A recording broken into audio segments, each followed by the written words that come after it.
Hello and welcome back to the show. What a game, what a game, what a game, what a game, what a What a game. day. Oh my goodness, what a day. Now, the round of 16 did not disappoint. It's nearly disappointed, but the underdogs came back. Welcome to the Global Premier Football Show again, Shaq. What a day for football. What a day for African football. What a day for Moroccan football. What a sad day for Spain and a wonderful day for Portugal and a disappointing day for Switzerland. Shakil, let's talk about this. First of all, before we go on, guys, please hit the like button, share, and subscribe. And before I go into the show, I want to give a shout out to the Moroccan coach.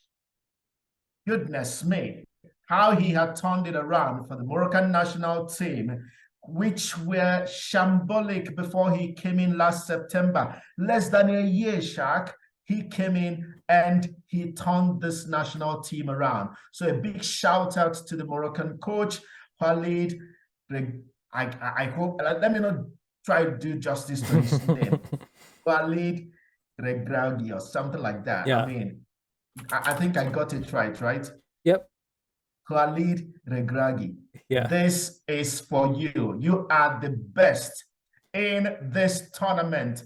You are beating teams that we believed and we thought Morocco would never beat. And for the first time, Morocco is in the quarterfinals. And I'm very sure that the former players from the Moroccan national team, I remember the 98 team, Noureddin Nebet, and then, his name has just skipped my mind. Mustafa Haji. Mustafa Haji. Yeah. I'm very sure this team has surpassed Mustafa Haji's generation. But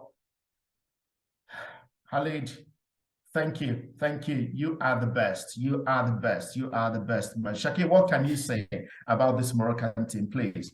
Yeah, big day for Morocco, Africa, Arab nations. I was hoping that Saudi Arabia was going to be at that place, but they didn't do it. But Morocco had the nerves of steel and their manager, coach. I think you were right when you said that having a national coach from your own country is a different game, especially when they're very tense situations, because it's not just professionalism, it's also like you can speak the same language, share the same emotions, and share the same feelings, especially religion and all those things. It does bring you very close to each other. Yes. So yeah, you saw it. It was a team effort, and they didn't panic. That's the biggest thing, including their coach. So a big day for Moroccan people, Moroccan fans, and yeah, it's history in making. We are witnessing history in making, a big team going out of the World Cup. Yes, defending champions gone home. This is the best World Cup that I have watched. The best. The closer I can come to remembrance is USA '94, but I was very young then, a kid. But from '98, I can remember everything that happened in the '98 World Cup in 2002, 2006, 2010. 2014, 2018, and 2022. I have watched all these World Cups and I have raked in almost all 64 games for each of these World Cups, even up to this moment. And this one has stand out for me because the underdogs are still in the race. The black horses are still in the race. So yeah, this is a very, very big surprise. Now let's look into a little bit here. Morocco started with their normal team. Hakim Ziyech, first of all, we retired from the national team a couple of months ago before the World Cup. And when this guy came in, he turned the whole system around. He turned the environment, what the players felt, how they feel about playing for Morocco. He invited Hakim Ziyech back. Ziyech, decided to, come out of retirement, and he said it's all about the motivation and the little care that you give to players that can steer them up. And before this guy took over, the former coach there was a foreign coach. And this is when I say that sometimes foreign coaches coaching national teams, I don't think that's good. That is not good for anyone because it's a national team. So if you don't have that national identity to play for that, to coach that country, there's many things you're missing out. For example, look at the Mexican coach. The Mexican coach was not even living in Mexico. He goes to Argentina. He lives in Argentina. He comes back during international break. He does not watch the local games. Mexico has a very big league, the Liga MX, but he was not even here watching games, trying to scout players. But here is this guy. There are players that played in Morocco. There are players that play in Qatar. There are players that play all over Europe. And he came back. He selected this team, brought back them, make them a family, and they just the grit in their defending is unbelievable, Shaq. What can you say about this Moroccan team in terms of their defending? All that Spain brought to them today, they were able to shut Spain down. Yeah, the way they started 4-4-2, and it's not an easy thing to do, as you have said before. You have to keep your position really strong because you're trying to compress to stop the spaces in the middle. And Yes. Spain was trying to come from the flanks, but it's not just in the first half. They did until 120th minute, and yes, they, even though they had hamstrings and stuff, that's the fighting spirit. That's something that makes us an ordinary team, an extraordinary or some superstar team. And that's what they had. They're starting from minute one and not losing focus. They just won it all. Like, it's just everyone was saying that it's. I heard someone saying now the World Cup was turning into a predictable World Cup, but no, today was unpredictable. We saw it was something. unpredictable. Yeah.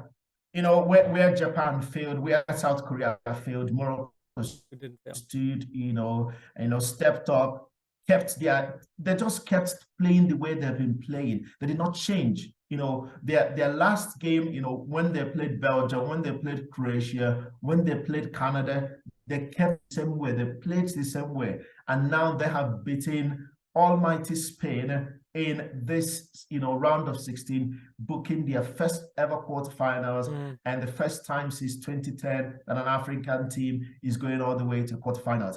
Again, it shows the grit. It shows the desire. It shows, look at Ziyech. Ziyech is just, you can't just, if you bring the Ziyech from Chelsea and the Ziyech playing for this Moroccan team right now, you would not, the difference is so vast. It's so huge that he is alive again, enjoying his football again. And I believe it's because this guy, has given him what he has been lacking. And also you have to see the human side of the coach, how he, relates with his players. The same, for example, that the Brazilian coach does. Have a very good relationship with your players as a coach. That will make them they will die for you on the pitch. They will And this die for guy, you. That's the word you're looking for, yeah. I mean, what Morocco did today, no one ever. I saw a guy that did a bet, that Morocco was going to win this game. He came out $1 million more, £1 million more richer because of that bet. I mean, I don't bet in football, but honestly speaking, for those who do, if you have trusted Morocco, I trusted Morocco. I told you the last You time did from the start of the I'm game. going. Yeah, I'm going with this Moroccan team. Last episode I told you I'm going with this Moroccan team, and I do not see anything that will stand against them. It's going to be a different game in the quarterfinals, but again, it will be who desires it most, because Portugal showed something today. So let's transit. I mean, Spain did not have anything to offer, honestly speaking. They had all the possession, but again, no, nothing threatful in the last half. No, even though they had some chances, but it was not very extraordinary. I was picking on one of the Moroccan striker. He couldn't finish. I think he came in later. What was his name? Number 11, I think he came in later. Sabiri, or maybe it was someone else, but I don't remember. He couldn't finish. He was taking so much time. I was starting to feel like things were turning in Morocco favor starting from the Yeah, 80th minute, had better chances. It's just he couldn't finish. Um, let's talk about the penalties before we move on to the next one. yeah. Before we go to the penalties here, Morocco had more clearer chances to scoring Hmm. when that centre forward came in. You saw that give and go that Unai Simon did a marvelous save there, and I would say that that was when you messaged me and said, I think this is going Morocco's way Hmm. because they stepped up tempo and they were able to take the game. They know the moments that they counter-attacked. They don't lose their shape. That is one thing that I found between Morocco and Switzerland today. Hmm. Morocco had a better shape defensively and whenever they went to attack. So they were not actually cut off when they counter-attacked. Instead, they come up with either a corner kick or they come up with the goalkeeper making a save. Yeah. Again, they were exceptional today. I cannot stop talking about their tactical play, the way they approach the game, against a world-class manager and a world-class Yeah. team. Yeah. And Barcelona. I think Yeah. it's not about the tactics, it's also the discipline and the desire to work hard. Their center back was sobbed. The next one came in and was still putting in the same work rate and effort the other one was putting in. Marvelous. Penalty shootout. The first time an African team is winning a penalty shootout in the World Cup. It was just like a repetition of yesterday, Hmm. between Japan's one. Japan and Yeah. Croatia, but I think this guy stepped up. He did it 2.0. Yeah. The first penalty, Morocco did great. Didn't hesitate the way they wanted to. They should. Everyone should have like professionally just run a little bit. I cannot understand Sergio Busquets missing. I don't know what was going on in his mind. I can understand. Well, I still you don't understand missing all of the penalties, but yeah, I don't know. What were they smoking, or what were they thinking? I, Were they too I mean, overconfident? I'm gonna tell you, I don't think it's that. It also they are not used to playing penalty shootouts. I think the last time they did that, I think it was in 2010. And I think they lost again in 2018 against Russia.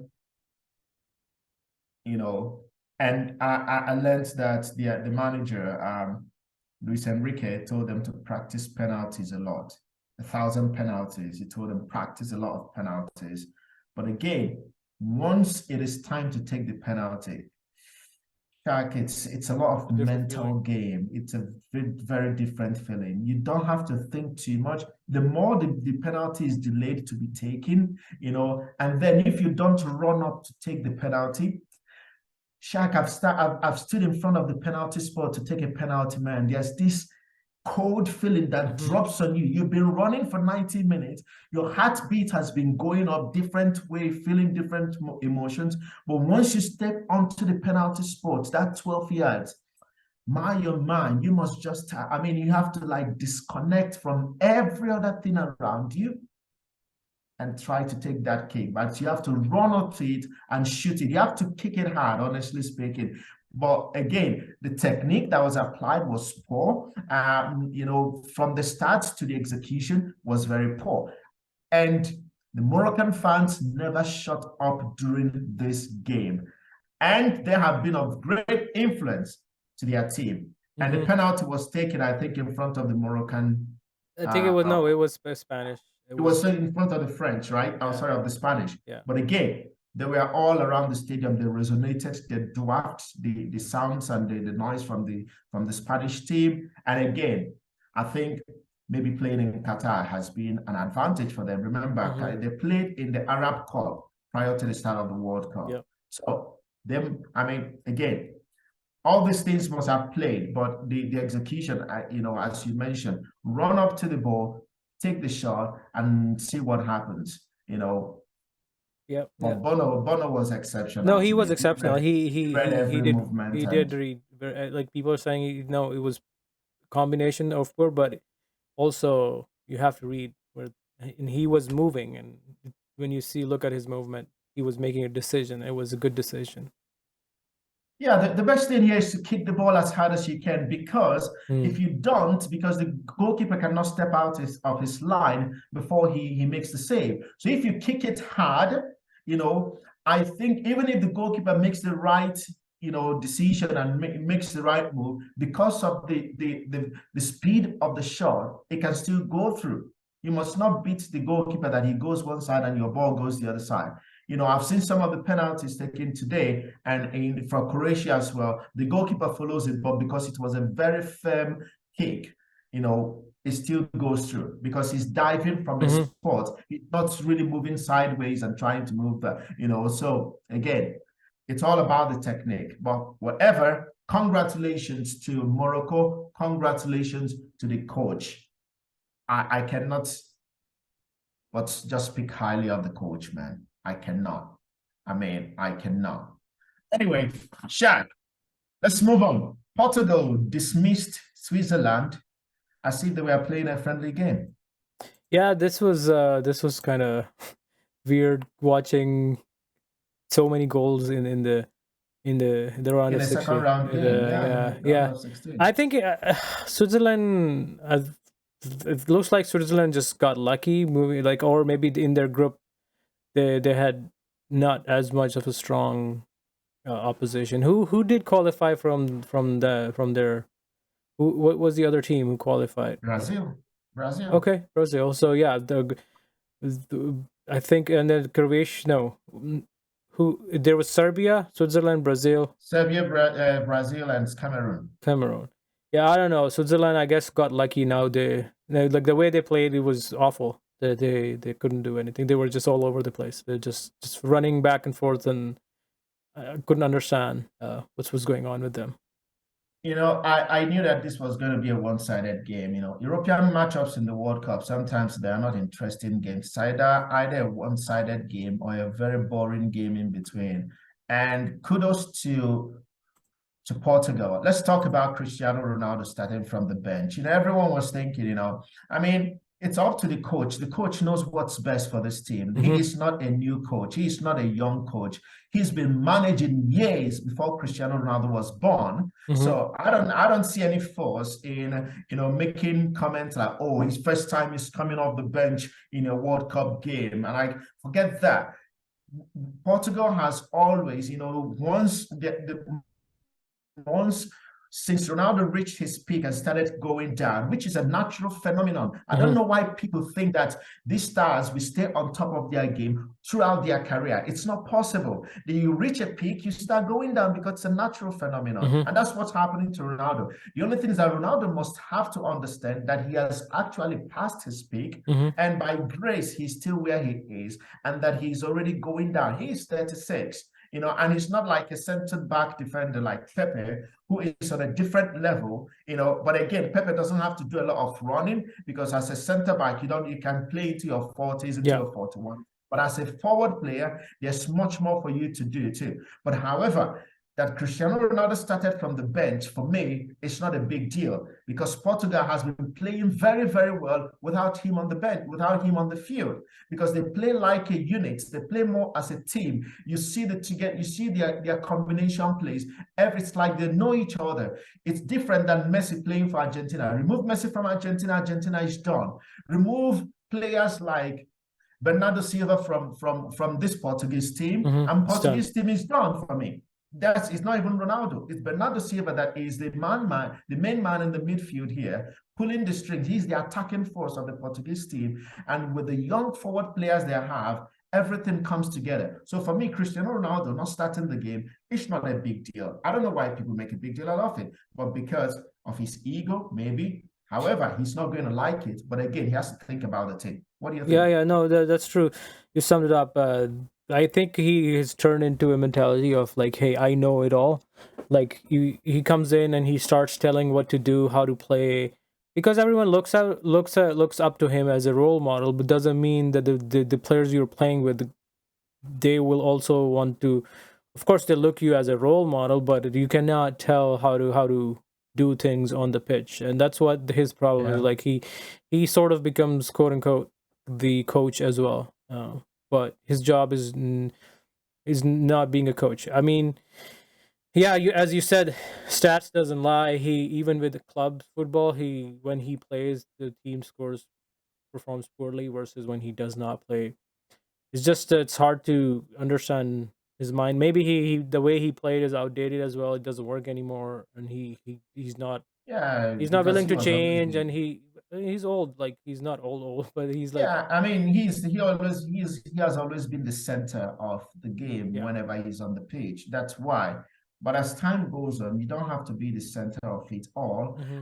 I think that that is where he has to come to terms. He has to come. It will be difficult for him, but he has to come to terms that he's not the center of it anymore, and that he has to, just be a normal teammate. Whether if it is squad player, as and then just enjoy the last days of his career, Hmm. because I don't think it's good for him. It's not good for the team that he's not enjoying the last days of his career. Still thinks that is the center point of it all. No, it's so different. But again, I'm glad that they have a good coach who knows how to manage the team. He does not care what Ronaldo thinks. He knows what is best for the team itself, and he just does that for the benefit of the Portuguese team.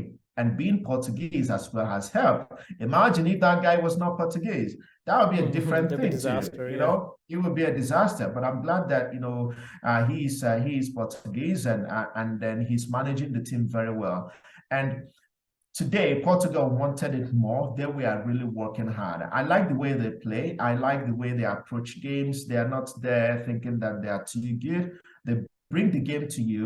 So it's going to be a very, very, very interesting game between Portugal and Morocco in the quarterfinals. But again, I'm sticking with my African brothers. We are going to see it through. Whether we win or we don't win, I am with Morocco, and we're going for that win. We're going to make history. I hope and I trust we do so. Anyway, Shaq, what else? Because the quarterfinals has been served. It's just about to be dished and then food eaten. Netherlands and Argentina. Yeah, we talked about it. Argentina I think Argentina is moving to semifinals. Netherlands does have a good team, but Argentina is better. It's gonna be close competition, but yeah, whoever score goals in the start of the game will do better in the later half or I later agree. stages. Yeah, I think Argentina will have the upper hand. Because one, they have an instrumental player who has also come alive in this tournament, especially from the game against Mexico moving forward. Messi he has stepped up his game. He has improved the team. The team is playing well. Netherlands, they are not yet convincing for me, despite their tactical masterclass against the United States. The way they defended deep, counter-attacked. I don't know how that is going to work with Argentina, but we'll have to see. We'll have to wait and see. So I think Argentina is going to come through. The first game of the quarterfinals is between Croatia and Brazil. What do you think? Oh, Brazil all the way. No, there is no question about it.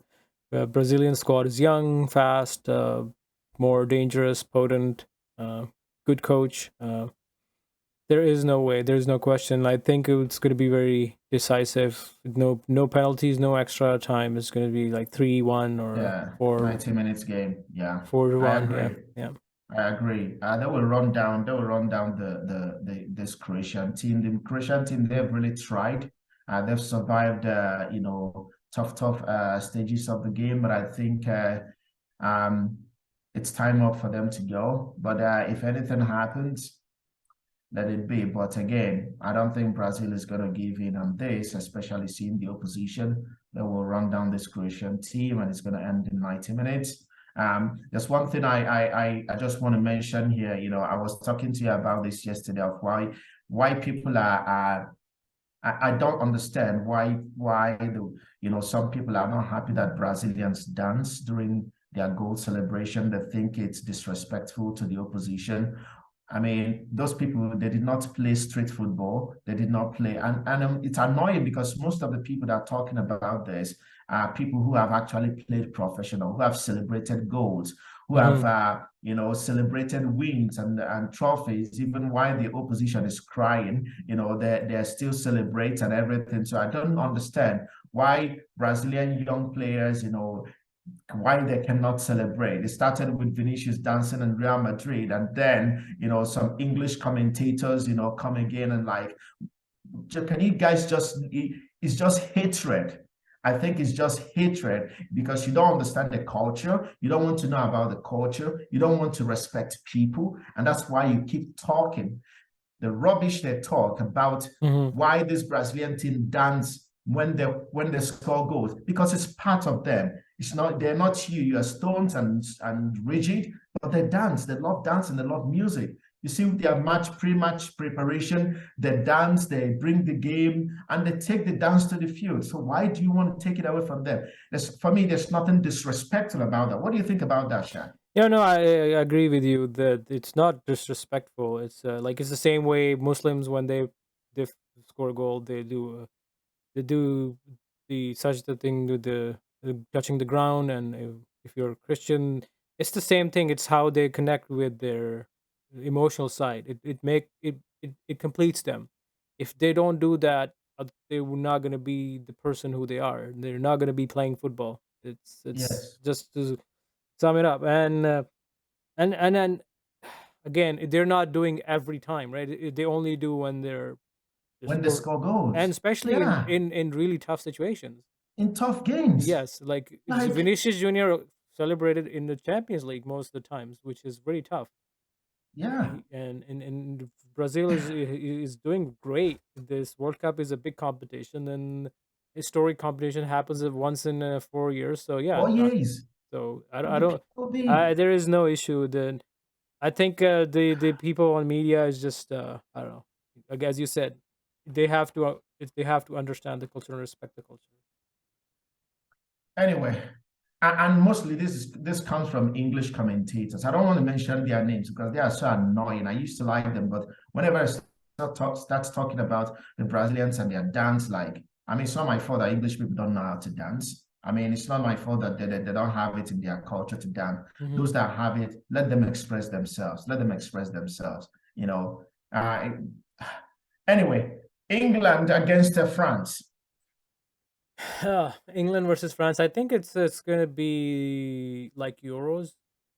England might go up, like in back in time. England versus France Euro. They were up, and then France is gonna come back and win the game. That's how I see it's gonna end up. I don't see England scoring a goal against France. They will be busy chasing Mbappe. And when you turn to chase Mbappe, Dembele will be on the other side tormenting you. Mm.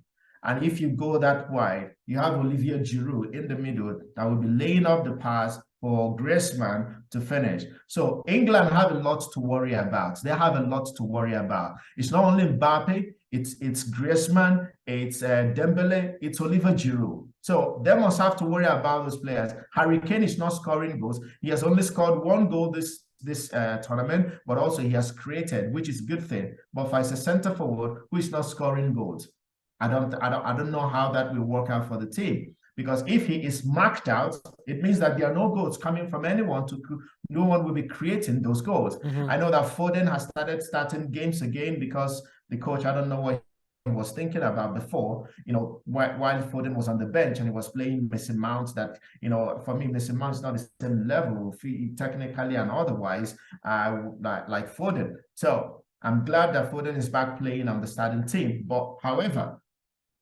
England have a lot to worry about. For me, there's no much threat from the English team. Bukayo Saka on the wings, Jude Bellingham in the middle. He's the one that everyone is talking about right now as a central Hmm. midfielder that is doing very well. No, all the credit to him to what he has done for the national team. But this game against France, it's a different game. It's a very, very different game. So they must have to find a way, or this game will be done in 90 minutes. That's what Yeah, I think. yeah, yeah. No, I think it's gonna be France winning for sure. And Portugal, Morocco. You already know my verdict. I think after today's game, Portugal, my personal belief, I'm not disrespecting Portugal. I think Switzerland is not a strong team by any means. I don't know how they ended up in a round of 16. You watched the game, and Serbia was way stronger than them. And I think I'm not saying it's a fluke but it's just not the team that can compete. So I even though Portugal win with 6-1, I think Morocco is gonna play the same game. Is gonna play very tight. Like they're gonna tire them a lot, and then it might go to penalties or Morocco late goal, and then winning. That's what I can see. Even if they play the same way they did play today. Yeah, I hope that's what happened. There are two different styles of play, and but yeah, I'm rooting for Morocco. Let them go all the way and make Africa proud again, make Morocco proud, make the Arab nation proud again. Again, congratulations to Morocco. They are my team of the day. I'm not taking anything credit away from Portugal, but Morocco is my team of the day. And looking forward to seeing them play on Saturday. And guys, that's all we have for you now. Don't forget, if you're still watching and you have not liked this video and you have not subscribed, please, for the sake of Morocco, please like, subscribe, and share with your friends. We hope to see you again after the first quarterfinals, which will be taking place on Friday. But before then, enjoy the rest of your day. It's a day off tomorrow and on Thursday. And God willing, we'll see you on Friday after the games. Yep. Have a good day. Take care. Bye for now.